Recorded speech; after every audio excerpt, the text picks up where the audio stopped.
Time plays a crucial role in our lives. When we are disappointed by someone, when we need time to regain trust. When we have received dramatic news, we need time to accept and deal with it. When we have felt abandoned by God, we need time to regain hope in Him.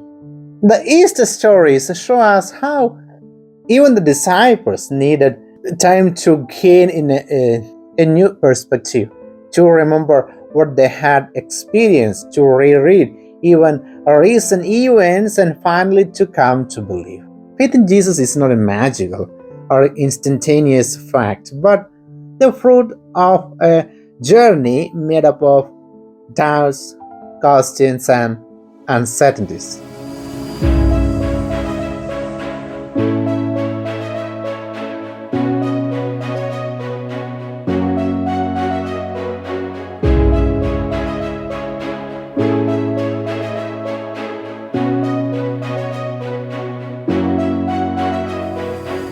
The text of Luke that we read this Sunday continues to tell us about these questions. In spite of the news that has come, the disciples are described in the act of talking among themselves, discussing and reasoning. They are not presented and as ideal believers who immediately got a credence to what they have heard. We all have to make a journey to believe in Jesus. A journey that does not shelter us from doubt, but one that leads us to experience an encounter with the Lord, who does not resign himself to our unbelief. In fact, the Lord enters into our reasoning and our perplexity. He intervenes, He takes His place in the community once again. As we know, doubts and fears displace Jesus from the center of our hearts. There are other worries that take over.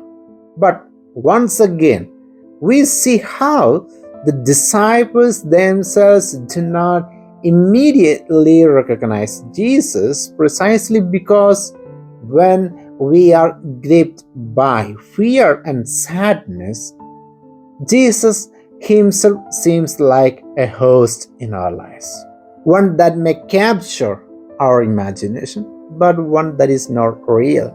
Probably Jesus has sometimes become a host for us, a memory, an image, present but ineffective. We think that the Lord is only the fruit of hope. We want to be present in our lives. We want Him, but in reality, there's nothing. The enemy convinces that it is really only our hope that makes us believe that Jesus is really present in our lives. To believe that Jesus is a host is to believe that He cannot really change our lives.